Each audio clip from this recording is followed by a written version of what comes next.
हमें एक हीरो के बारे में बताया जाता है जिसकी ताकत बहुत ज़्यादा थी और उसे अपने ही लोगों ने धोखा दे दिया और यही सब देखकर आम इंसान इससे डरने लगे, लेकिन फिर भी ये दूसरों को बचाया करता था और ऐसे ही लोगों को बचाते हुए एक दिन इसकी डेथ हो गई।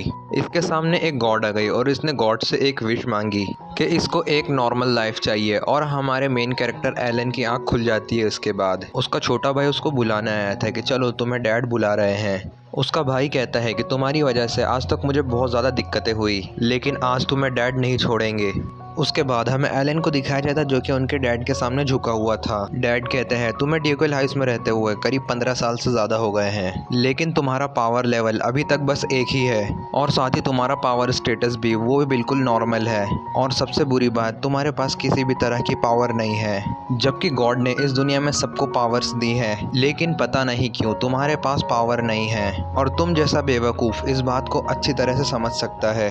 एलन कहता है हाँ, मैं इस बात को अच्छी तरह से समझ सकता हूँ। डैड कहते हैं तुम्हारी वजह से हमारी फैमिली की बहुत ज़्यादा बेइज्जती हो रही है। तुम हमारी फैमिली में सबसे बड़े बेटे हो और तुम्हारे पास किसी भी तरह की पावर नहीं है, इसलिए मैं तुम्हें अपनी फैमिली से निकाल रहा हूँ। एलन बाहर खड़े होकर सोच रहा था कि मैं कभी नहीं सोचा था कि मैं एक ड्यूक के घर में पैदा होऊंगा, और वो सोचता है कि उसकी पिछली लाइफ इतनी भी अच्छी नहीं थी, लेकिन अब ये फ्री है और अपनी लाइफ को अच्छी तरह से जी सकता है। तो अब ये शहर से बाहर आ गया था और जंगल में बैठ के फिशिंग करने लगता है। वो सोच रहा था कि शायद अब इस दुनिया में इससे कोई भी नहीं डरेगा, तो मैं आसानी से इस लाइफ को जी सकता हूँ। तभी एलन की नज़र एक मॉन्स्टर पे पड़ती है जो कि इंसानों पर अटैक कर रहे थे। वहाँ की सिचुएशन कुछ ज़्यादा ही ख़राब हो चुकी थी। फिर हम वहाँ पे एक नाइट को देखते हैं। हम देखते हैं ये यहाँ पर कुछ मॉन्स्टर से फाइट कर रही थी। ये लड़की अटैक तो कर रही थी, लेकिन वो मॉन्स्टर वापस से टूट के जुड़ जा रहे थे। वो सोचने लगती है कि वो प्रिंसेस को कैसे बचाएगी, तो तभी प्रिंसेस को वहाँ से जाने के लिए बोलती है, लेकिन वो प्रिंसेस नाइट की बात नहीं मानती है। एलन सोचता है कि उसने कहीं ना कहीं प्रिंसेस को देखा है। तभी एलन को याद आता है कि वो उससे पार्टी में मिला था और उस पार्टी में सभी लोग एलन की ही बात कर रहे थे कि वो लड़का एक फेलियर है, उसी की वजह से वेस्टफेल फैमिली की इज्जत ख़राब हो रही है। वैसे वो प्रिंसेस का नाम पैड्रिक था। वो सबको बोल रही थी कि एलन ख़राब नहीं है। इधर एलन डिसाइड करता है कि वो प्रिंसेस को बचा के रहेगा। इधर एक मॉन्स्टर ने नाइट पर अटैक कर दिया था, जिससे नाइट को बहुत ज़्यादा चोट लग गई थी और उसे क्वीन थोड़ा चिंता करने लगती है।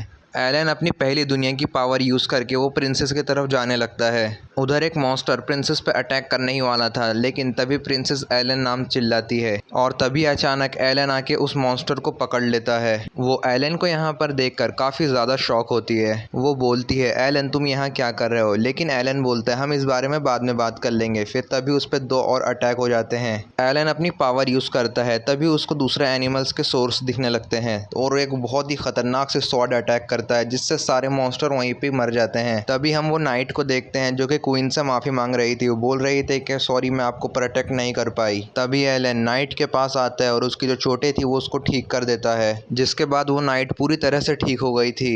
ये दोनों तो काफ़ी ज़्यादा शॉक हो गए थे। ये सोच रहे थे कि एलन ने ऐसा कैसे किया। एलन सोचता है कि मैं इनको अपनी पुरानी लाइफ के बारे में नहीं बता सकता कि वहाँ पर मैं एक हीरो था, और सोचता है जो पावर्स मेरी पिछले लाइफ में मेरे पास थी वो भी इस लाइफ में भी मेरे साथ है यहाँ पर भी। ये दोनों यहाँ पर बात कर रही थी। शायद से गॉड ने इसको हीलिंग मैजिक की पावर दी थी जो कि इसने अभी तक किसी को नहीं बताया। उसके बाद एलन एरिस से पूछता है तुम यहाँ पे क्या कर रही हो, तुम तो एक प्रिंसेस हो और तुम्हें कैसल में रहना चाहिए। वो बोलती है कि मुझे एक इन्फॉर्मेशन मिली थी, मुझे कंट्री को बचाने के लिए मेरी ज़रूरत है। वो लोग दूसरे विलेज जा रहे थे क्योंकि वो इन्फॉर्मेशन उनको दूसरे विलेज से ही मिली थी।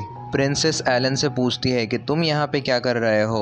एलन बोलता है क्यों ना हमें गैरेज में बैठकर बात करनी चाहिए। नाइट बोलती है कि गैरेज तो पूरी तरह से टूट गया है, लेकिन एलन उसको तुरंत ही अपने मैजिक से ठीक कर देता है। ये लड़कियां तो काफ़ी ज़्यादा शॉक हो गई थी, लेकिन थोड़ी देर बाद ये लोग गैरेज में अपनी बात स्टार्ट कर देते हैं। प्रिंसेस एलन से पूछती है कि तुम्हें तुम्हारी फैमिली से क्यों निकाला गया। एलन सच सच बताता है कि उसको उसके डैड ने ऐसा कहा कि तुम्हारे पास कोई भी पावर नहीं है, इसलिए तुम हमारे घर से निकल जाओ। एलन रिस से कहता है अगर किंगडम में सबको पता लग गया कि मेरे पास ये पावर है, फिर वो लोग मेरे पीछे पड़ जाएंगे। नाइट कहती है हाँ सही कहा, इसलिए अब हम तुम्हें तुम्हारे घर तक छोड़ के आएंगे। रिस इसमें मना करती है। वो बोलती है कि मैं कंट्री के लिए अपने फ्रेंड को खतरे में नहीं डाल सकती, मैं इसकी मदद करूंगी ताकि ये अच्छी लाइफ जी सके। रिस की बात सुन के एलन बहुत ज़्यादा खुश होता है। वैसे ये लोग कुछ देर में कॉलम विलेज में पहुंच गए थे।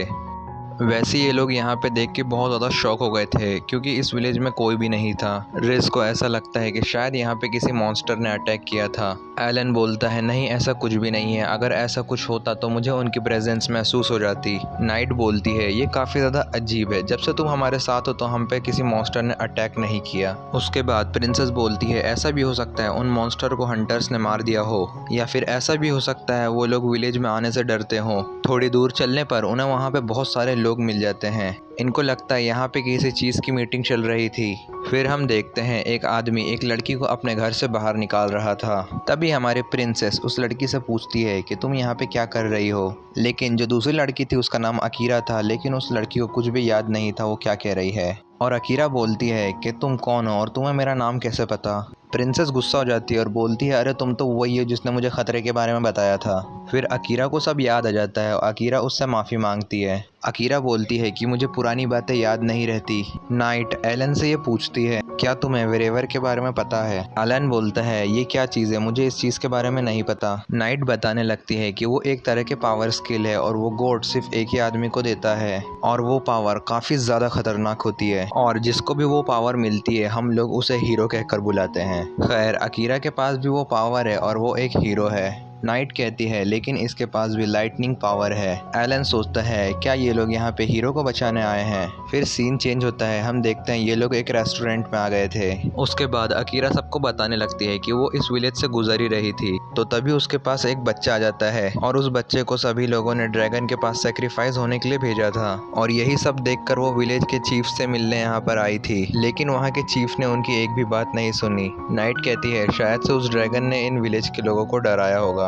एलन कहता है नहीं, ऐसी कोई बात नहीं है, क्योंकि उस ड्रैगन को इन लोगों के लिए डराना काफ़ी ज़्यादा आसान है। तभी नाइट कहती है शायद यही रीज़न हो सकता है हमें रास्ते में एक भी मॉन्स्टर नहीं मिला, वो सारे मॉन्स्टर ड्रैगन से डर के छुप गए होंगे। अब बाकी सब लोग पूछते हैं कि वो छोटी बच्ची कहाँ पर है। अकीरा बोलती है कि मैं उसको एक केव में छोड़कर आई हूँ, और वो बोलती है अगर मैं उसको अपने साथ लाती तो मैं मुसीबत में भी पड़ सकती थी, और अब मैं जा रही हूँ उस ड्रैगन को ख़त्म करने के लिए।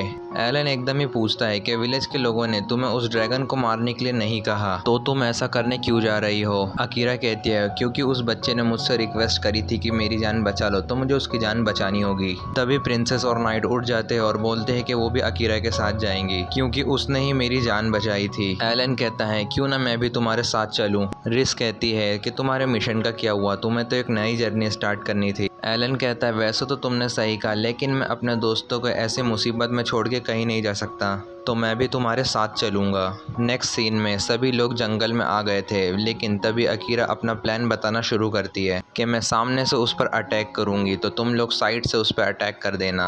रिस अकीरा से पूछती है क्या तुम उस लड़की के लिए उस ड्रैगन के सामने अकेले जाओगी। अकीरा कहती है क्या तुम्हें मेरी पावर पर शक है, क्या मैं ड्रैगन के सामने नहीं जा सकती। रिस कहती है अरे नहीं नहीं, ऐसी कोई बात नहीं है, मुझे तुम्हारी पावर पर पूरा भरोसा है। लेकिन एलन तभी बोलता है कि मुझे भी तुम्हारे साथ चलना है। अकीरा बोलती है अगर तुम मेरे साथ साथ में चलोगे तो फिर मुझे ऐसा लगेगा कि ड्रैगन को तुमने ही हराया है, और साथ ही बोलती है कि तुम एक साधारण इंसान तो नहीं हो। वो बोलती है कि पहले हम इस ड्रैगन को हराना पड़ेगा, फिर हम दोनों साथ में मिलकर एक बैटल करेंगे। तभी वो सामने से ड्रैगन को मारने के लिए निकल गई थी और इन लोगों को बोलती है कि पीछे से अटैक करे, लेकिन तभी अचानक एक धमाके की आवाज़ आती है, तो इसका मतलब अकीरा ने उस ड्रैगन से फाइट करना शुरू कर दिया था। तभी अकीरा उस ड्रैगन पर एक बहुत ही खतरनाक लाइटनिंग अटैक करती है, लेकिन इस अटैक से उस ड्रैगन को कुछ भी नहीं आया और वो तो अकीरा का मजाक उड़ाने लगता है। और ड्रैगन कहता है कि तुम अपने आप को हीरो कैसे बोल सकती हो, कि तुम्हारे पास तो कोई पावर नहीं है, तुम इतनी ज़्यादा कमज़ोर हो। और यही सब सुन के अकीरा को और भी ज़्यादा गुस्सा आने लगता है और वो अपनी पूरी पावर से उस ड्रैगन पर अटैक करती है, लेकिन तब भी उसको कुछ नहीं होता। लेकिन तभी अकीरा की नज़र उस बच्चे पे पड़ती है। अकीरा बच्ची से पूछती है कि तुम यहाँ पे क्या कर रही हो।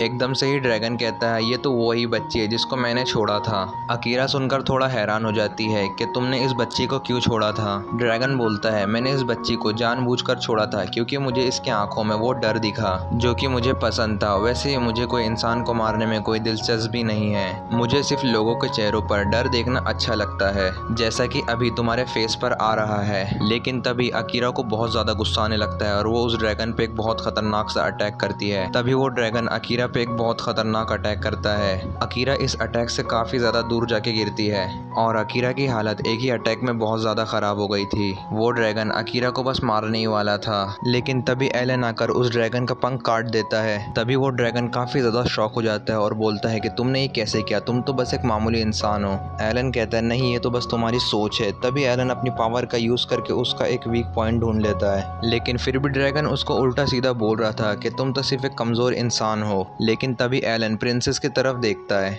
और उसे प्रिंसेस की आंखों में उसके लिए उम्मीद दिखती है और सोचता है लोग तो पहले से ही मुझे उल्टा सीधा बोला करते थे, मुझे इसकी बातों पे इतना ध्यान नहीं देना चाहिए। वो एक बहुत ही खतरनाक सा स्वॉर्ड अटैक कर देता है और एक ही झटके में वो उस ड्रैगन को वहीं पर ही ख़त्म कर देता है। जिसके बाद एक धमाका होता है, उसके बाद एक ब्लू कलर की रोशनी निकलते हुए हमें दिखती है और आसमान में छाए काले बादल भी साफ हो जाते हैं और ड्रैगन मरते हुए कहता है कि इस लड़के ने मुझे आखिर हराया कैसे, और मुझे उन लोगों ने ये नहीं बताया था कि इस जैसा पावरफुल इंसान यहाँ पर आने वाला है। एलन ने उस फाइट में अपनी काफ़ी ज़्यादा पावर का यूज़ करा था, इस वजह से वो काफ़ी ज़्यादा थक जाता है और थोड़ा लड़खड़ा के गिर जाता है और वो जैसे ही अपने आंखें खोलता है उसके सामने रिज बैठी हुई होती है। एलन उससे पूछता है कि नाइट और अकीरा कहाँ पर हैं। रिज बताती है कि वो दोनों अपने ट्रेनिंग में बिजी हैं। रिज उसको कुछ बोलने ही वाली थी, लेकिन वो लड़खड़ा रही थी बोलने में, क्योंकि एलन ने देख लिया था कि रिज के पास भी हीलिंग पावर है और एलन ने ये सुना था कि जब भी एक लड़की सफ़र पे जाती है वो अपने हीलिंग मैजिक से अपने दोस्तों को हील करती है और इसलिए उसको सेंट का टाइटल दिया गया था। लेकिन एलन को ये नहीं पता था कि वो लड़की प्रिंसेस रेस है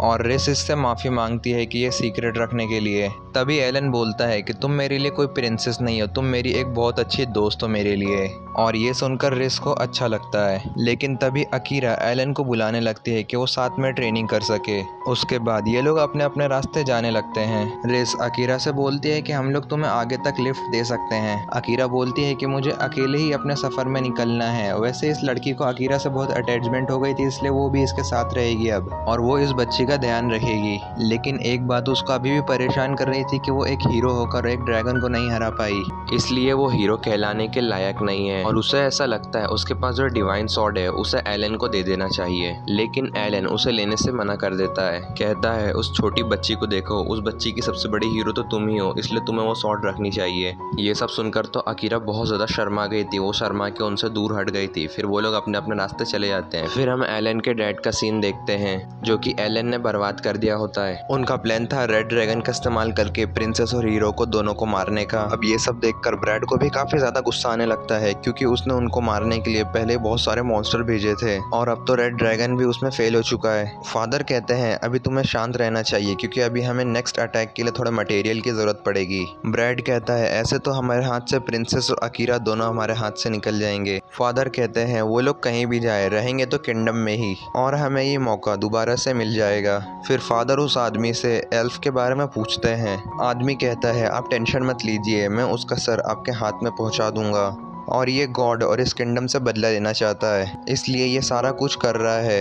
एलन अपने डैड के प्लान से अनजान कहीं जा रहा था। उसकी ब्लैक शॉर्ट टूट गई थी और उसको रिपेयर करवाने के लिए कहीं जाना था। नाइट कहती है मैं एक एल्फ को जानती हूँ जो कि एक बहुत अच्छी शॉर्ट बना सकती है और वो इसके लिए काफ़ी अच्छी शॉर्ट बना देगी। रिज ये सब देखकर एलन से माफ़ी मांगती है, क्योंकि वो ही इनके चक्कर में फंसा था और उसकी शॉर्ट टूट गई। वो एल्फ का घर काफ़ी ज़्यादा दूर था, तो उन्होंने डिसाइड करा कि ये लोग एक रात यहीं पे ही बिताएंगे। अब रिज को काफ़ी ज़्यादा नींद आ रही थी, इसलिए वो एलन के गोद में ही सो जाती है और वो थोड़ी देर में उठ भी जाती है, क्योंकि उसको काफ़ी ज़्यादा शर्म आ रही थी। नाइट कहती है अरे इस बात में शर्माना क्यों, एलन एक टाइम पे तुम्हारा फियांसे था। एलन कहता है अरे हाँ, तुम्हें सोना हो तो सो सकती हो। लेकिन रेस को ऐसा नहीं करना था, क्योंकि उसको शर्म आ रही थी। जिसके थोड़ी देर बाद रेस और नाइट दोनों ही सो जाती हैं। अब एलन को कुछ पुरानी बातें याद आने लगती है। वो रिस से सबसे पहले रॉयल बैकेट में मिला था और रिस भी उससे बात करना चाहती थी।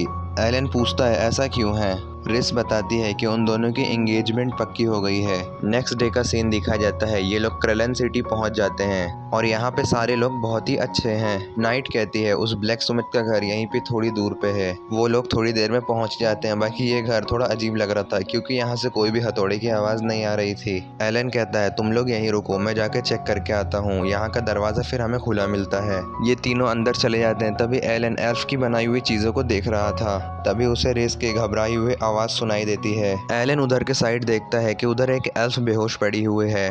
नाइट कहती है चिंता मत करो, ये अभी जिंदा है, ये तो अभी बस बेहोश हुई है और ये इसके लिए नॉर्मल है क्योंकि ये जब भी काम करती है तो करीब 10-10 15-15 दिन सलंग काम करती है, तो इनका बेहोश होना तो पक्का है। और इसके साथ ना ये तो कुछ खाती है ना ये कुछ पीती है और सलंग अपना काम करते रहती है। फिर रेस अपने हीलिंग पावर से उसको ठीक करने लगती है। वो एल्फ दोनों लड़कियों को तो पहचान जाती है, बाकी एलन उसके लिए नया था। नाइट कहती है ये अभी हमारा टेम्पररी बॉडीगार्ड है।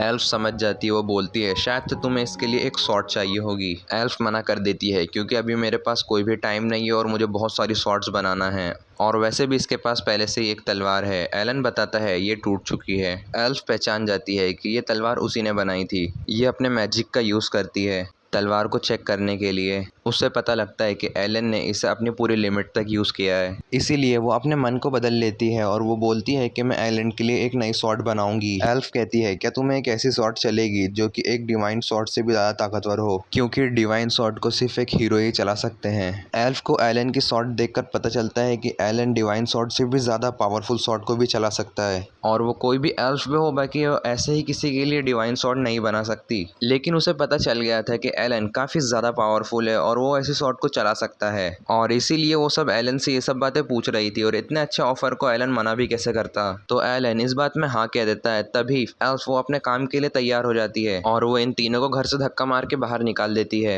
ये लोग तभी डिसाइड करने लगते हैं कि वो लोग एक होटल में रहेंगे इस विलेज में। हम देखते हैं कि इन तीनों पे कोई नजर रख रहा था और ये लड़की और कोई नहीं। फिर हमें पता चलता है इसको वही कंट्रोल कर रहा है जो एलन का फादर है। उसने टोपी वाला भी हमें दिखाया गया था, ये वही आदमी है और ये प्रिंसेस को मारना चाहता है। इसको पता चला था कि प्रिंसेस के साथ एक ही बॉडीगार्ड है, बाकी उसके साथ 2 बॉडीगार्ड है और वो एलन था और ये एलन के बारे में जानना चाहता है। फिर हमें प्रिंसेस की टीम को दिखाया जाता है जो कि पास में एक होटल में रुके हुए थे। ये लोग फालतू में बैठे हुए थे, तो एकदम से ही प्रिंसेस बोलती है कि जो हमें ड्रैगन से मिले हुए मटेरियल है हम उसे पीछे वाली गिल्ड में जाके बेच के आ जाएं। एलन अकेले ही जाता है वो सब चीजें सेल करने के लिए। फिर ये लड़कियां बात करती है कि यहाँ पे आने का हमारा कुछ अलग ही रीजन है और वो लोग एलन को इसमें नहीं घसीटना चाहते थे। थोड़ी देर बाद एलन गिल्ड में आ गया था। फिर वो एक लड़की को मटेरियल्स दिखाने लगता है जो कि उसको ड्रैगन से मिले थे। वो लड़की काफी ज्यादा शॉक हो जाती है और वो उसे चेक कराने अपने गिल्ड मास्टर के पास ले जाती है। तभी वहाँ पर ये टोपी वाला बंदा भी पहुंच गया था और ये एलन से पूछताछ करना शुरू कर देता है। एलन को उस पर शक ना हो इसलिए वो पहले खुद को इंट्रोड्यूस करता है और उसके टीममेट को भी इंट्रोड्यूस करवाता है। दरअसल वो एक ट्रैवलर्स हैं जो कि एडवेंचर स्टोरीज को कवर करते हैं। फिर बुढ़ा पूछता है क्या तुमने अकेले उस ड्रैगन को हराया था। एलन बताता है नहीं, मेरे साथ मेरे पार्टनर्स भी थे। बुढ़ा सही गैस करता है और उसको पता चलता है कि इसके साथ एक हीरो भी थी। ये बुढ़ा और भी कुछ पूछने वाला था लेकिन तभी वो गिल्ड की लड़की यहाँ पर आ जाती है। फिर एकदम से हम देखते हैं कि वो लोग वहाँ से चले जाते हैं। बुढ़े को भी पता चल गया था कि एलन क्रॉइक का लड़का है। बुढ़ा एक चीज को देख के थोड़ा शॉक था कि एलन के पास कोई भी पावर नहीं है, लेकिन वो फिर भी जिंदा बच के निकल गया उस ड्रैगन से। लेकिन इस लड़की को ऐसा नहीं लगता क्योंकि उसे एलन से कुछ पावर फील हुआ था।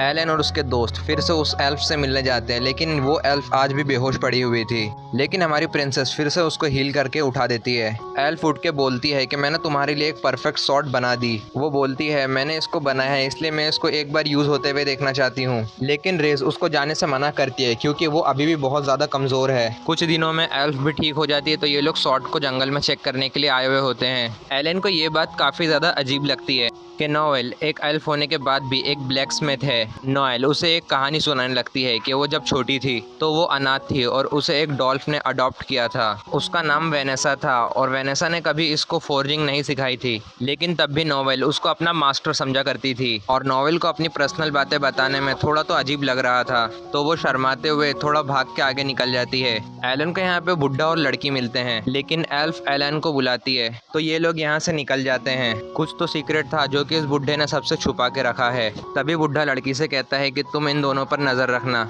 नेक्स्ट सीन में हमें एलन को दिखाया जाता है जो कि बहुत सारे मॉन्स्टर्स को मार रहा था।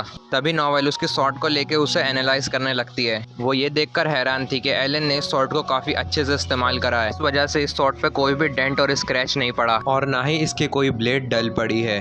लेकिन एल्फ को उसकी और भी स्किल्स देखनी थी। ये लोग जंगल के और भी अंदर जाते हैं क्योंकि वो और भी बड़े मॉन्स्टर को हंट कर सके। हम यहाँ पर देखते हैं कि बहुत ज़्यादा कोहरा होता है लेकिन एलन अपने शॉट से सारा कोहरा हटा देता है। फिर उसके बाद हम देखते हैं यहाँ पे एक वुल्फ मॉन्स्टर बैठा हुआ होता है। एल्फ उसको देख के काफ़ी ज़्यादा डर जाती है। वो बोलती है तुम कुछ भी करो बाकी इस मॉन्स्टर को मार डालो।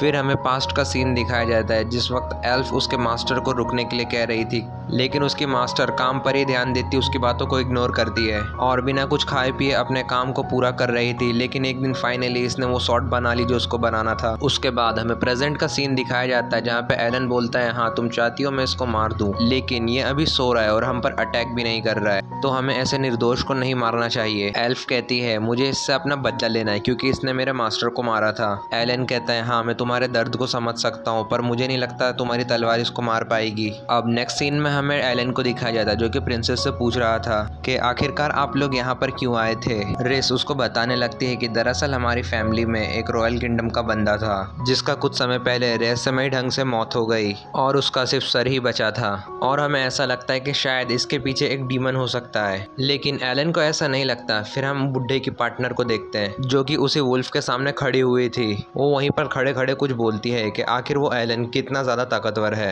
उसके बाद ये लड़की बुढ़े को सब इन्फॉर्मेशन देने लगती है कि उसके साथ वहाँ पे क्या हुआ, लेकिन हमें पता चलता है कि लड़की शायद से एलन को नहीं मारना चाहती है। लेकिन एकदम से वहाँ पे बुढ़ा आ जाता है और बोलता है तुम्हें उसको मारना ही होगा, और वो अपने मैजिक का इस्तेमाल करता है जिससे वो हिप्नोटाइज हो जाती है और बोलता है तुम्हें उसे मारना ही होगा। हमें एल्फ को दिखाया जाता है जो कि एलन के शॉट पर काम कर रही थी। एलन ने उसको बता दिया था कि इस शॉट में क्या क्या कमी है। आखिर एल्फ ने इस बार ठान लिया था कि वो इस शॉट को एक लेजेंडरी तरीके से बनाएगी, इस बार इसमें कोई कमी ना रहे। तभी एल्फ को याद आता है कि उसकी मास्टर उस वुल्फ से लड़ने के लिए तब जा रही थी, लेकिन एल्फ उसको रोकने की काफी ज्यादा कोशिश करती है, लेकिन वो उसकी बात नहीं सुनती और वो अपनी शॉट से उस वुल्फ पर अटैक कर रही थी। लेकिन उस वुल्फ का बैरियर भी इतना ज्यादा ताकतवर था, उससे हमारी शॉट भी टूट जाती है। उसकी थोड़ी देर बाद ही वो वुल्फ उसकी मास्टर को उसके सामने ही कच्चा चबा जाता है, और ये देखकर एल्फ काफी ज्यादा गुस्सा हो जाती है और चिल्लाने लगती है। वुल्फ ने उसकी आवाज सुन ली थी। वुल्फ उसकी तरफ जा रहा था, लेकिन एक हीरो ने उसको बचा लिया था। वहाँ पर हीरो इस वुल्फ से फाइट करने लगती है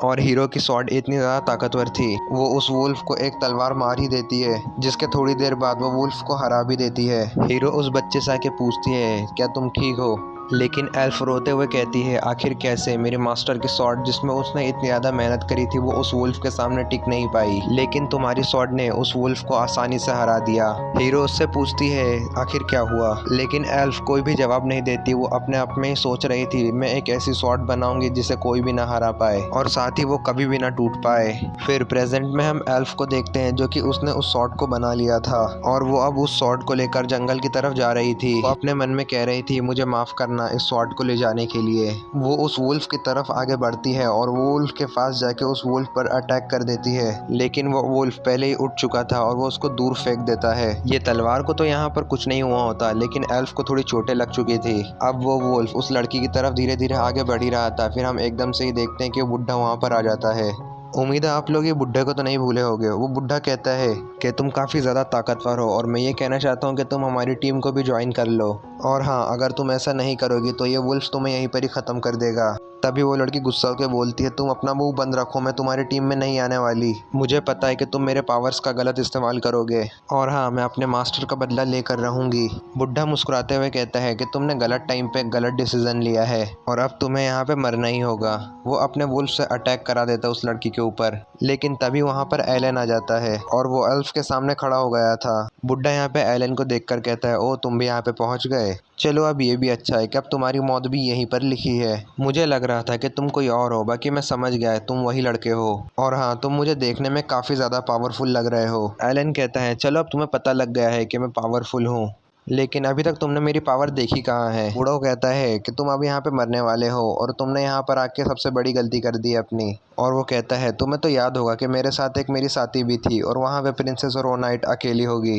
वो उन दोनों को मारने के लिए चली गई है। एलन कहता है हाँ मुझे पता था तुम लोग ऐसा ज़रूर करोगे, इसलिए मैंने पहले ही वहाँ पे एक जाल बिछा दिया है। अभी तक तो वो वहाँ पर फंस गई होगी और मेरे साथी उसको मार डालेंगे। इधर हम नाइट को देखते हैं जो कि उस लड़की से फाइट कर रही थी। ये लड़की नाइट को काफ़ी गंदी तरीके से मार रही थी। नाइट को मारने के बाद ये एकदम से ही प्रिंसेस पर अटैक कर देती है। एकदम से वो प्रिंसेस के मुंह पे चाकू लाकर खड़ा कर देती है, लेकिन तभी प्रिंसेस कहती है मैं तुम्हारी आंखों में देख सकती हूँ, तुम हमें मारना नहीं चाहती। लेकिन तभी नाइट उस पर पीछे से अटैक करके उस लड़की को वहीं पर ही बेहोश कर देती है। इस तरफ एलन उस वुल्फ से फाइट करने के लिए तैयार था। तभी बुड्ढा कहता है तुम्हें क्या लगता है तुम इस बेकार सी तलवार से मेरे वुल्फ को हरा सकते हो। उसके बाद वो अपने वुल्फ को एलन पर अटैक करने के लिए बोल देता है। एलन अपने एक ही अटैक में उस वुल्फ के सर को एक ही झटके में धड़ से अलग कर देता है, क्योंकि ये सॉर्ड और साथ ही एलन काफी ज्यादा पावरफुल है। ये सॉर्ड एक लेजेंडरी सॉर्ड है जिसे एल्फ ने अपनी पूरी मेहनत से जी जान से बनाया है। बुड्ढे को ये सब देखकर काफी ज्यादा फट जाती है, इसलिए वो वहाँ से रफू चक्कर हो जाता है। एलन ने उस एल्फ को बचा लिया था और वो उसे वहाँ से लेकर चले जाता है। रास्ते में उसे प्रिंसेस मिलती है और प्रिंसेस एलन से पूछती है कि क्या तुम लोग ठीक हो। एलन कहता है हाँ मैं ठीक हूँ और मैंने इसे बचा लिया। फिर हम नेक्स्ट सीन में बुड्ढे की पार्टनर को देखते हैं, हाँ वही लड़की को। इन लोगों ने इस लड़की को यहाँ पर बांध कर रखा हुआ था। प्रिंसेस बोलती है मुझे पता है कि तुम्हें यहाँ पर किसी ने हिप्नोटाइज किया हुआ था, तुम अपनी मर्जी से हमें यहाँ पर नहीं मारना चाहती थी, तो हमें बताओ इसके पीछे कौन है, कौन हमें मरवाना चाहता है। वे पैड्रिस कहती है कि हमें इसकी बात पर यकीन नहीं करना चाहिए क्योंकि ये प्रिंसेस को यहाँ पर मारने आई थी। लेकिन प्रिंसेस बोलती है नहीं मुझे ऐसा नहीं लगता, मैंने इसकी आंखों में देखा था, ये मुझे मारना नहीं चाहती।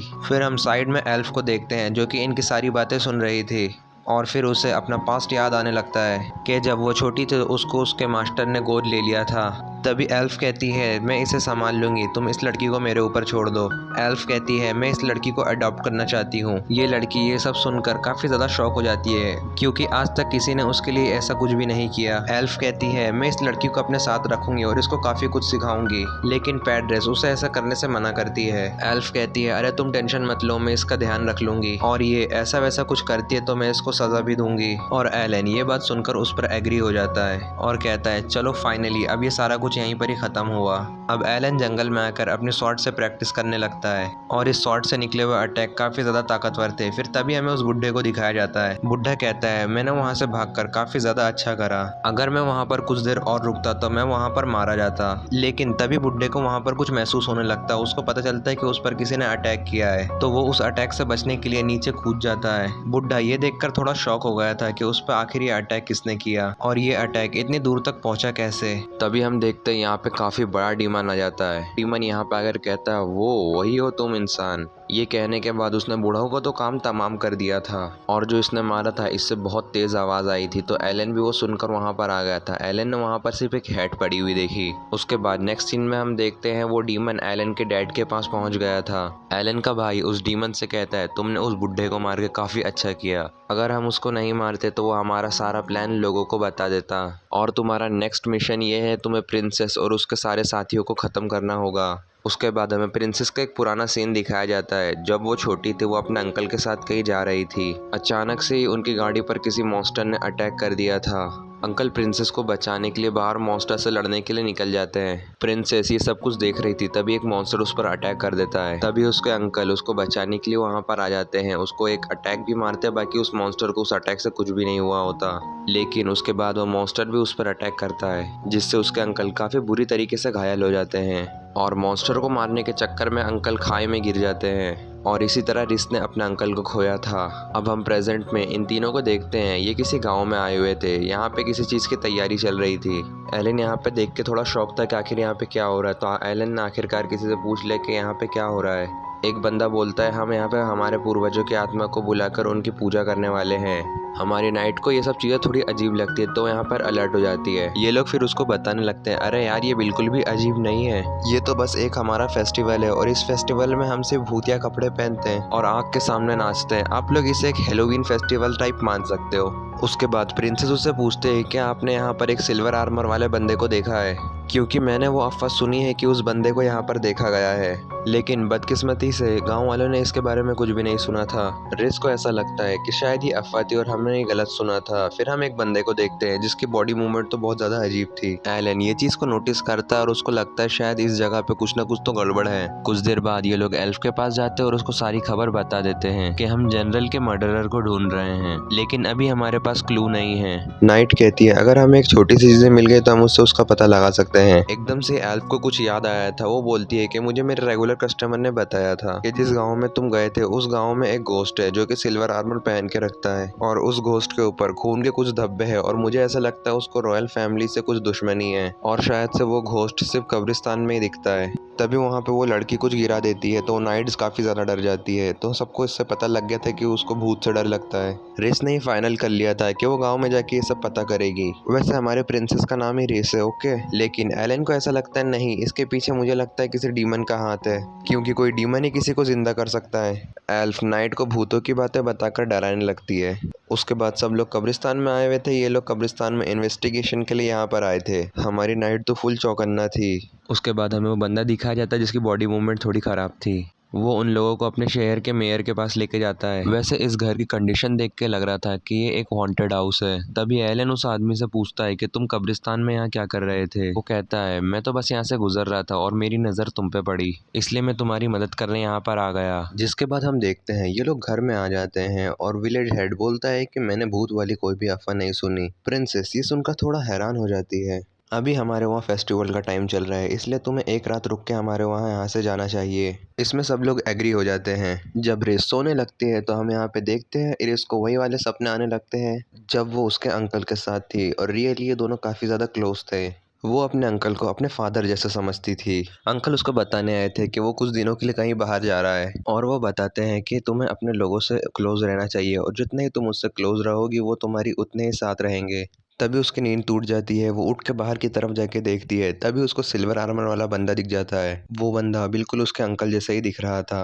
वो बंदा कहीं जाने लगता है तो हमारी प्रिंसेस भी उसके पीछे ही जाने लगती है। फिर हम लोग देखते हैं कि वो लोग कब्रिस्तान में आ चुके होते हैं। तभी अचानक यहाँ पर सारे मुर्दे ही खड़े होने लगते हैं और वो हमारी प्रिंसेस पर अटैक कर देते हैं। उसके बाद हमारा एलन उसको उठा देता है नींद से, मतलब ये सपना था। नेक्स्ट डे ये फेस्टिवल स्टार्ट हो चुका था और विलेज के सभी लोग कोई ना कोई ड्रेस पहन के बाहर निकले हुए थे। एलन उन्हें देखकर कहता है पैड ड्रेस तुम तो एक नाइट हो तो तुम्हें ये सब परंपरा रुका देनी चाहिए। वो कहती है इससे किसी को भी कुछ हार्म नहीं हो रहा है तो हम लोग ऐसा भी कुछ भी नहीं कर सकते। तभी ये सब लोग उन लोगों का डांस देखने लगते हैं आराम से बैठ बूट कर। तभी वो अजीब बंदा वहाँ से उठ के आके कहता है तुम लोग ऐसे बैठे मत रहो, इनके साथ डांस करो, फेस्टिवल को एंजॉय करो।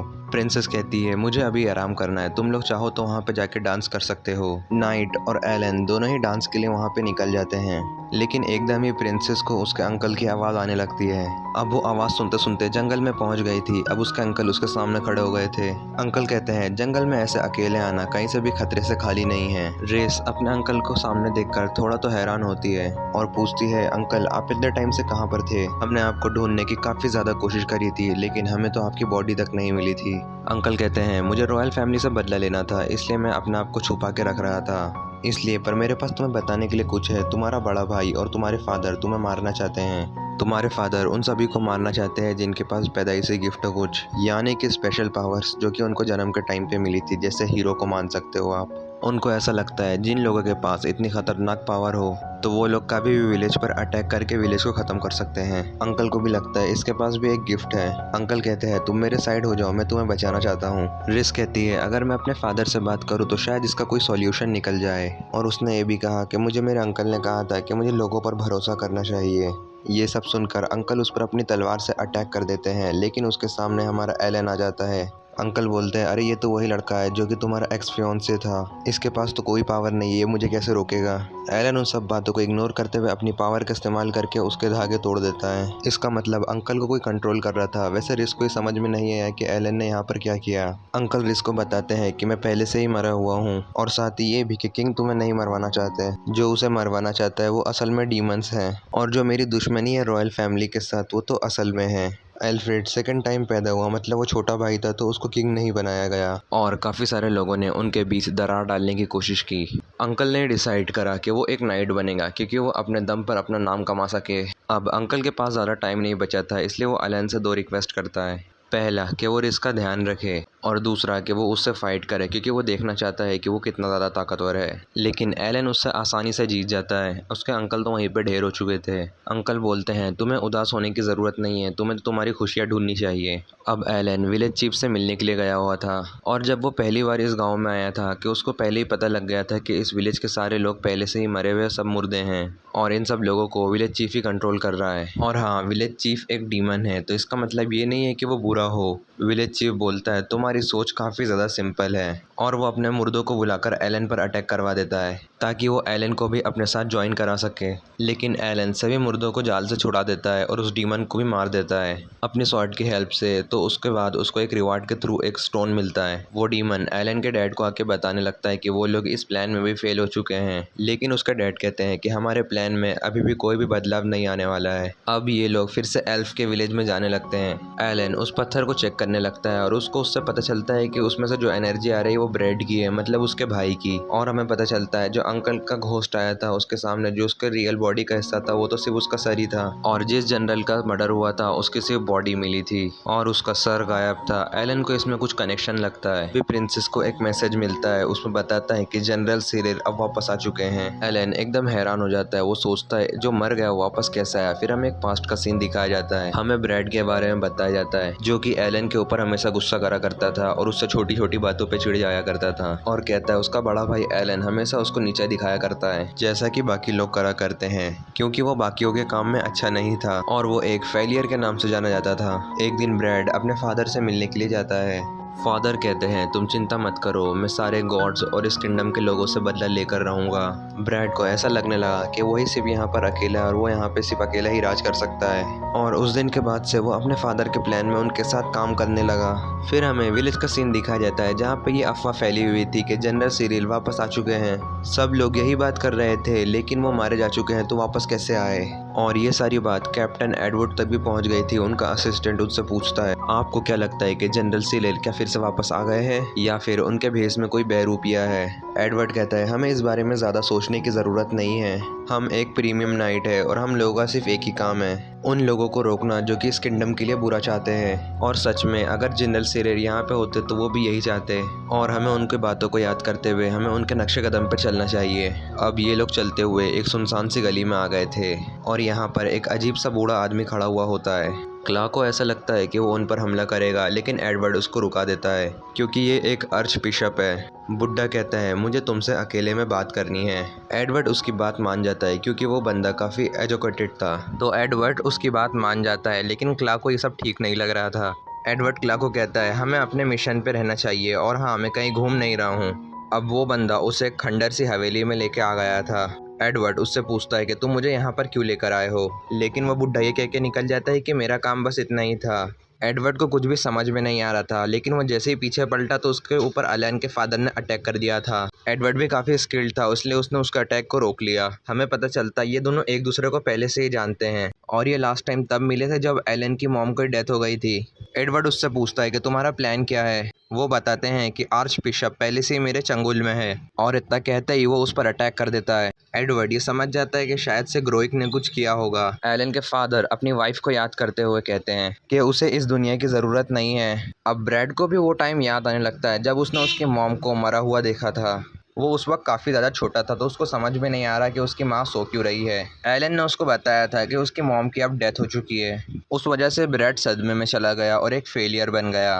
तब वो अपने भाई से पूछता है कि फेलियर क्या होता है। एलन उस बात पर इसको ज़्यादा ध्यान देने के लिए नहीं बोलता है क्योंकि लोग फालतू के कमेंट करा करते हैं, लेकिन ब्रैड एलन की बातों पर ज़्यादा ध्यान नहीं देता क्योंकि उसके फादर भी उसको फेलियर मानते थे, तो उसका लेवल अप एलन से पहले हो गया। उसके बाद से ब्रैड एलन को खुद एक फेलियर मानने लगा, लेकिन ब्रैड एक दिन पूछ ही लेता है कि तुम्हें क्या गुस्सा नहीं आता, तुम ऐसा फेलियर कह के चिढ़ाते हैं। लेकिन एलन को किसी भी बात से कोई फ़र्क नहीं पड़ता था। उसके बाद हम एक घोड़ा गाड़ी का सीन देखते हैं, फिर उसके बाद हम ब्रैड का सीन देखते हैं जिसके सामने एक बंदा आ गया था अचानक से ही। वो बंदा कहता है हमारा प्लान वैसे ही चल रहा है जैसा हमने सोचा था, और ब्रैड तुम्हारे साइड का प्लान कैसा चल रहा है। ब्रैड उसे बताने लगता है कि हमने आर्च बिशप को कंट्रोल कर लिया है, उसकी मदद से हमने एडवर्ड को भी अपने झांसे में ले लिया है। लेकिन एडवर्ड का जो गिफ्ट है वो हमारे लिए काफ़ी बड़ी प्रॉब्लम बन रहा है क्योंकि उसके पास ऐसी पावर है, वो उस पावर से दूसरों की पावर को भी कैंसिल कर सकता है। ब्रैड बोलता है इस बात की टेंशन मत लो, मेरे फादर उसको संभाल लेंगे। अगर वो भी इसमें फेल हो गए तो मैं अपनी एबिलिटी का यूज़ करके उनको अपने कब्जे में ले लूँगा। लेकिन एकदम से वहाँ पे एक और बंदा आ जाता है और वो बताता है कि हीरो वापस आ चुकी है, तो हमें अपने प्लान को स्टार्ट कर देना चाहिए। तभी पहले वाला बंदा कहता है मैं तुम्हारी इस प्लान में हेल्प तो कर रहा हूँ, लेकिन इस वजह से कोई भी दिक्कत नहीं होनी चाहिए। अब अकीरा उस बच्ची के साथ यहाँ पर आ गई थी और वो यहाँ पर रहने का सोच रही थी, लेकिन एकदम से इसको कुछ सेंस होता है, इसको पता चलता है कोई इस पर नज़र रख रहा है। उसके बाद ये एक सुनसान इलाके में आ जाती है। फिर अकीरा उन लोगों को बाहर बुलाती है क्योंकि उसको पता था उसका कुछ लोग पीछा कर रहे हैं और ये लोग अकीरा को यहाँ पर मारने के लिए आए थे। क्योंकि अकीरा एक हीरो है तो ये चारों मिलकर भी उसको नहीं मार पाएंगे। इसमें से एक बंदा एक स्मेल का इस्तेमाल करने लगता है जिस वजह से उस बच्ची को दिक्कत होने लगता है। तभी डीमंस कहते हैं इस लड़की को तुम जिस गाँव से लेकर आई हो वहाँ पर हर इंसान की बॉडी पर एक मार्क देखने को मिलेगा, और ये मैजिक मार्क उनकी लाइफ का इस्तेमाल करके उनको बॉम्ब बना देता है, और जैसे ही कोई भी आग उस लड़की को छुएगी तो वो फट जाएगी। लेकिन अकीरा डिसाइड करती है कि वो उस लड़की को नहीं छोड़ेगी छोड़ेगी और डीमन उन पर अटैक कर देते हैं। तभी यहाँ पर सीन कट होता है। उसके बाद हम क्ला को देखते हैं। उसके सामने भी एक अजीब सा बंदा आकर खड़ा हो जाता है। क्ला अपने सोल्जरों को उस पर अटैक करने से मना करता है क्योंकि उसको पहले ही सेंस हो गया था कि ये सामने वाला बंदा काफ़ी ज़्यादा ताकतवर है। वो बंदा कहता है कि मैं यहाँ पे तुम्हें कोई हार्म पहुँचाने नहीं आया हूँ, मैं तो बस तुम्हें इस दुनिया की रियलिटी बताने के लिए आया हूँ। उसके बाद हम फिर जनरल सिरिल और बिशप को देखते हैं जिन्हें ब्रैड कंट्रोल कर रहा था। बिशप सबसे कहने लगता है कि गॉड हमसे झूठ बोल रहे हैं, जो भी उन्होंने इंसानों को पावर्स दिए है वो कोई गॉड गिफ्ट नहीं है। अब सिरिल सबको समझाने लगता है कि मान लो तुम कुछ और बनना चाहते थे और गॉड ने तुम्हें कोई और गॉड गिफ्ट दे दिया और जो तुम्हें बनना था तुम वो नहीं बन पाए, तो इसका मतलब ये कोई गॉड गिफ्ट नहीं है, तुम तो बस गॉड की एक कठपुतली बन गए हो। तुम्हें ना चाहते हुए भी वो काम करना पड़ रहा है जो तुम्हें नहीं करना। बिशप सबको ये कहता है कि गॉड के चंगुल से बचने का भी एक रास्ता है, लेकिन पब्लिक को तो ये पता था कि गॉड की गिफ्ट एक एबिलिटी है जिससे किंगडम को बचाने में काफी ज्यादा हेल्प होती है। पब्लिक का डाउट खत्म करने के लिए जनरल सिरिल ब्रैड को आगे बुलाता है। ब्रैड अपनी पावर का इस्तेमाल करके यहाँ पर एक मॉन्स्टर को बना देता है। जनरल सिरिल बताने लगते हैं कि इस मॉन्स्टर के अंदर 10,000 सोल्जर जितनी पावर है, लेकिन ये लोग सोच रहे थे कि ये लोग ऐसी अपनी पावर्स को एक्सचेंज नहीं कर सकते। ब्रैड कहता है नहीं, तुम लोग कर सकते हो, अगर तुम मेरी स्पेशल एबिलिटी मैन यूनाइट का इस्तेमाल करो तो। और इसकी जो एबिलिटी है वो दूसरों की एबिलिटी को बाहर निकाल सकती है। ये एबिलिटी उनके गिफ्ट से काफ़ी ज़्यादा डिफरेंट होगी। ये बात सभी को ठीक लगने लगती है, लेकिन सब सोच रहे हैं अगर ब्रैड मर जाएगा तो उसके जाने के बाद ये सब कौन करेगा। ब्रैड बोलता है ऐसा कुछ नहीं होगा क्योंकि हमारे साथ डीमंस हैं। लोग ये देखकर काफ़ी ज़्यादा शॉक हो जाते हैं। ब्रैड सबको शांत कराता है और कहता है कि तुम्हें चिंता करने की ज़रूरत नहीं है क्योंकि अब डीमंस हमारे साथ है और इन्होंने ही हमें इस एबिलिटीज़ के बारे में बताया है। ब्रैड सबको ये कहता है कि अब आप लोग डीमन के साथ काम करो और अपनी ज़िंदगी के साथ आपको क्या करना है आप वो खुद डिसाइड करो और इन गिफ्ट से आज़ाद हो जाओ। इधर क्रोइक एडवर्ड पे भारी पड़ रहा था। एडवर्ड ये समझ जाता है कि वो अपनी गिफ्ट की पावर का इस्तेमाल नहीं कर रहा है बल्कि ये अपनी लेवल की पावर का इस्तेमाल कर रहा है। फिर फादर उसको बताने लगते हैं कि गिफ्ट से ज़्यादा पावरफुल होता है लेवल। अगर उनका लेवल बढ़ेगा तो उनकी आत्मा भी काफ़ी ज़्यादा स्ट्रांग हो जाएगी जिससे वो सुप्रीम एग्जिस्टेंस बन सकते हैं यानी कि गॉड। फिर हम क्लार्क को देखते हैं। ये बंदा वही सब बातें उसको बता रहा था जो कि ब्रैड ने वो सब बातें वहाँ पर बताई थी, लेकिन क्लार्क कहता है हम एक नाइट है और हमारा काम है इस किंगडम को बचाना। एकदम से हम देखते हैं कि वो डीमन एक एक करके सब लोगों को ख़त्म करने लगता है और ये डीमन जब क्लार्क को मारने ही वाला था तो एकदम से पैट्रिस वहाँ पे पहुँच जाती है, मतलब हमारी नाइट। फादर ने क्लोई को एकदम हरा ही दिया था और वो उसको मारने ही वाला था, लेकिन एकदम से हमारी हीरो आकर उसको बचा लेती है और जब डीमन ने इस पर अटैक करा था वो फायर से, तो फिर इसके आसपास एक शील्ड बन गई थी और ये पावर इसके स्वॉर्ड के अंदर डाली गई थी कि वो किसी भी अटैक से बच सके। ब्रैड को ऐसा लग रहा था कि उसका सारा प्लान बिल्कुल सही चल रहा है, लेकिन तभी अचानक वहाँ पर एलन पहुँच जाता है। उसके बाद एलन अपने जेब से एक होलोग्राम डिवाइस निकालता है जिसमें हमारी नाइट दिख रही थी। एलन ने होलोग्राम डिवाइस ऑन कर दिया था और वहाँ की सारी बातें यहाँ पे सुनाई दे रही थी। हमारी नाइट उस डीमन के सामने थी। उससे पूछते हैं कि तुमने ड्यूक वेस्टफेल के साथ मिलकर जनरल को मरवा दिया और अब तुम प्रिंसेस के पीछे हो, बताओ तुम्हारा इरादा क्या है। हमें दिखाया जाता है जो बुड्ढे के साथ लड़की थी वो यहाँ पे सब कुछ लाइव टेलीकास्ट कर रही थी इनविजिबल होके और डीमन वो सब बताने लगता है जो उनका प्लान था। वो बोलता है हम लोग उन लोगों को मार रहे हैं जो भी गिफ्ट के साथ पैदा हुए हैं, जैसे कि जनरल और प्रिंसेस। ये लोग हमारे लिए आगे प्रॉब्लम बन सकते हैं और इसलिए हमने डिसाइड किया हम लोगों के दिमाग के साथ खेलेंगे और उन्हें हम विश्वास दिलाएंगे तो वो खुद ही अपने गिफ्ट को छोड़ देंगे। अब एलन के लिए इतना काफ़ी था ब्रैड के प्लान को एक्सपोज करने के लिए। इतने में ब्रैड खुद ही बोल पड़ता है कि तुम्हें मेरे काम में टांग अड़ाने की ज़रूरत नहीं है। उसके बाद प्रिंसेस बताती है कि जो ब्रैड का मॉन्स्टर है इसने उस पर अटैक करा था, साथ ही ब्रैड इसको कंट्रोल कर रहा था, तो मैं इसका मतलब ब्रैड ने उसको मारने के लिए भेजा था। अब यहीं पर ही ब्रैड का सारा प्लान खराब हो चुका था। उसके बाद वो अपनी एबिलिटी का यूज़ करके वहाँ पर जितने भी नाइट थे उनको कंट्रोल करने लगता है, लेकिन हमारे मेन कैरेक्टर एलन ने अपनी एबिलिटी का यूज़ करके उसके एबिलिटी को तोड़ डाला। तब से सभी लोग भागने कूदने लगते हैं क्योंकि वहाँ पे ब्रैड का मॉन्स्टर खुला हो चुका था। प्रिंसेस एलन को दूर खड़े होकर चिल्लाती है कि तुम्हें किसी सेफ जगह पर जाना चाहिए। एलन इन सब में खुद को जिम्मेदार ठहरा रहा था क्योंकि उसने उसके छोटे भाई पर ध्यान नहीं दिया। तभी एलन ने उससे वादा करा था कि वो कोई गलत रास्ता चुनेगा तो उसका बड़ा भाई उसको रोकेगा। अब ब्रैड अपने उस रस्सियों से एलन पर अटैक कर देता है, लेकिन एलन उस रस्सियों को पकड़ के उसे ज़मीन में घुसा मार देता है। अब ब्रैड को हराने के बाद यहाँ पे जितनी भी सारी चीज़ें थी सब अंडर कंट्रोल में आ चुकी थी। तभी एलन प्रिंसेस को बोलता है कि अब यहाँ पे तुम्हें ही संभालना होगा क्योंकि मुझे मेरे डैड को संभालने जाना है। लेकिन प्रिंसेस बोलती है बाकी ऐसा तुम करोगे तो तुम्हारे फीलिंग्स को हर्ट होगी, लेकिन एलन बताता है कि उसके डैड ने उसको घर से बाहर निकाल लिया है तो इससे मुझे कोई दिक्कत नहीं है। अब फिर सीन चेंज होता है। हमें डीमन और नाइट की फाइट दिखाई जा रही होती है, जहाँ पे डीमन नाइट का कुछ बिगाड़ नहीं पा रहा होता है क्योंकि उसके पास इनविजिबल होने की पावर आ चुकी थी उस लड़की की वजह से। और अब डीमन को खुद भी इतना पता चल चुका था कि वो अब इसके सामने नहीं टिक पाएगा। उसके बाद डीमन वहाँ से भागने की कोशिश करता है, लेकिन तभी उसके ऊपर एक चाकू उड़ता हुआ आता है। ये चाकू उसी लड़की का था जो कि हमारे नाइट को इनविजिबल करी थी। तभी क्ला नाइट के पास सब कुछ पूछने के लिए आता है और साथ ही उसको थैंक्स भी बोलता है, लेकिन नाइट कहती है कि अभी बात करने का टाइम नहीं है क्योंकि डीमंस यहाँ पर अटैक कर रहे हैं और मुझे तुम्हारी मदद की ज़रूरत है। लेकिन हम तुरंत एल्फ को देखते हैं जो कि यहाँ पे अपनी बहुत सारी स्वॉर्ड्स लेकर आई होती है। हम एलन के फादर का सीन देखते हैं जो कि एक बहुत ही डार्क ऑरा में फंसे हुए थे। एलन के फादर के सामने वो एक नाइट था और एक हीरो थी और उसको इतना तो पता चल चुका था कि उसे 1 वर्सेस 2 करना पड़ेगा अब इनके सामने। उसके बाद ये आदमी बताता है कि इनके पास एक ऐसी एबिलिटी है कि ये दूसरों का फ्यूचर देख सकते हैं, लेकिन इसके लिए इनको बहुत ही ज़्यादा कॉन्सेंट्रेशन चाहिए होगा और हम इसको अब ज़रा सा भी टाइम नहीं दे सकते। लेकिन ये आदमी एलन के फादर से कहता है कि तुम्हारी वाइफ ये कभी नहीं चाहेगी कि तुम ऐसा गंदा रास्ता अपनाओ। एलन के फादर बोलते हैं कि मैंने फ्यूचर देख लिया था कि मेरी वाइफ मरने वाली है। मैंने हर वो चीज़ करी जो मुझे करना चाहिए था। मैंने उसे मरने से रोकने की बहुत सारी चीज़ें करी, लेकिन वो मर गई आखिर में। एलन के फादर को इतना तो पता था कि उसके वाइफ का मरना पक्का था। ऐसा मैं इसलिए बोल रहा हूँ कि उसके पास एक ऐसी एबिलिटी थी कि वो बच्चा पैदा करते से ही मर जाएगी और वो बच्चे कोई स्पेशल पावर्स वाला लाइक हीरो रहेगा। लेकिन वो बच्चे के पास कोई भी स्पेशल पावर्स नहीं थी, यहाँ तक कि उसके पास कोई पावर तक नहीं थी। हम विलेज का सीन देखते हैं जहाँ पर मॉन्स्टर्स ने अटैक कर दिया था। फिर हम एलन के फादर का सीन देखते हैं जो कि फ़ाइट करने के लिए खुद को ही सेक्रीफाइस कर रहे थे। फिर हीरो उन पर एक थंडर अटैक करती है। हमें हीरो और फादर बिल्कुल टक्कर के लग रहे थे, बाकी कुछ देर बाद हीरो हार जाती है और अब उसके सामने एडवर्ड आ चुका था, मतलब वही नाइट। एलन के फादर को पावर मिलने का सोर्स है डीमंस। आदमी बोलता है अगर तुम खुद नहीं रुके तो तुम्हें ये डीमन के डार्कनेस से मर जाओगे। ये सब बातें एलन के फादर को पहले से ही पता थी। वो एडवर्ड पर अटैक कर देते हैं और एडवर्ड खुद डार्कनेस में फंस चुका होता है। एडवर्ड उसको अपने बातों से समझाने की कोशिश करता है, लेकिन वो उसकी एक बात भी नहीं सुनते। वो उन्हें वहीं पर ही मार डालता है और अगली बारी थी हीरो की। वो हीरो पर भी अटैक कर देता है, लेकिन तभी एलन उसके सामने आता है, वो उसको बचा लेता है। एलन के फादर हंसने लगते हैं और बोलते हैं कि मेरा नाकाम बेटा मुझे रोकने के लिए आ गया है। वो एलन पर भी एक बहुत खतरनाक सा डार्क अटैक कर देते हैं, लेकिन एलन उसे अपनी स्वॉर्ड से रोक लेता है। फादर बोलते हैं कि आखिरकार तुम हो कौन? एलन बोलता है कि आप मुझे पहले से ही जानते हो, मैं वही निकम्मा हूँ जिसे आपने घर से कुछ समय पहले निकाल दिया था, और साथ ही मैं मेरे लोगों को कभी नहीं छोड़ूंगा और मेरी माँ भी यही चाहती होंगी।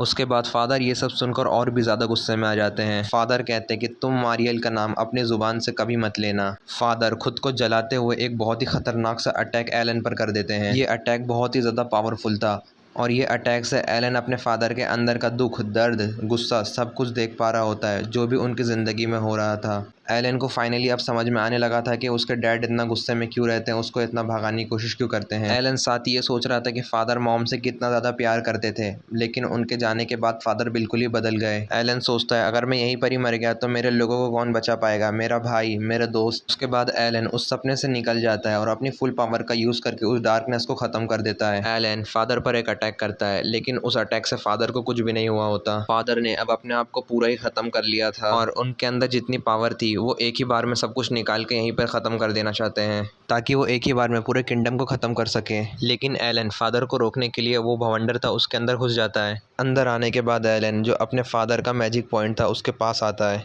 और उसे वो अपने स्वॉर्ड से वहीं पर ही ख़त्म कर देता है। साथ ही इससे जो डिस्ट्रक्शन होने वाला था वो यहीं पर ही ख़त्म हो जाता है। एलन के सामने उसके फादर भी आ गए थे जो कि कहते हैं जो मुझे करना था वो मैंने करके दिखा दिया। तभी फादर ने एलन से बोला कि तुम अपने छोटे भाई का अच्छे से ख्याल रखना। उसके बाद फादर एलन की मॉम को याद करते हुए वहाँ से गायब हो जाते हैं। उसके बाद एलन को हमें किंग के किंगडम में दिखाया जाता है क्योंकि एलन ने पूरे विलेज को बचा लिया होता है। किंग उसे ड्यूक का टाइटल देते हैं, लेकिन एलन वो लेने से मना कर देता है। किंग को भी ये बात पता थी कि एलन इस ऑफ़र को रिजेक्ट कर देगा क्योंकि उन्होंने उनकी बेटी से उसके बारे में काफ़ी बातें सुनी होती है। एलन बोलता है कि वो अपने सफ़र पर वापस से जाएगा। उसके बाद एलन के साथ जाने के लिए प्रिंसेस भी उसके साथ आ जाती हैं और बोलती हैं कि एलन ने ड्यूक बनने के टाइटल को रिजेक्ट करा तो उसे वो टाइटल खुद ही लेना पड़ा और अब ड्यूक के अंडर में जो भी टेरिटरी है वो अब हमारी प्रिंसेस हैंडल करेगी। एकदम से एल्फ पूछती है कि हमारी नाइट का क्या हुआ। वो बोलती है कि वो रॉयल फैमिली की बॉडीगार्ड है और अब वो रॉयल फैमिली में नहीं रही तो अब वो उसकी बॉडीगार्ड नहीं है। और हाँ, मुझे उसकी चिंता नहीं है क्योंकि वो मेरे पास आने के लिए कुछ ना कुछ रास्ता निकाल ही लेगी। उसके बाद सभी लोग उसके साथ सफ़र पे जाने के लिए निकल जाते हैं। इसी के साथ ये एनीमे यहीं पे ख़त्म होता है, तो प्लीज़ इस चैनल को लाइक करके सब्सक्राइब कर दीजिएगा। ये मेरी तीसरी या चौथी वीडियो है, इसलिए अभी बिल्कुल भी सब्सक्राइबर नहीं है, तो प्लीज़ सब्सक्राइब कर दीजिएगा।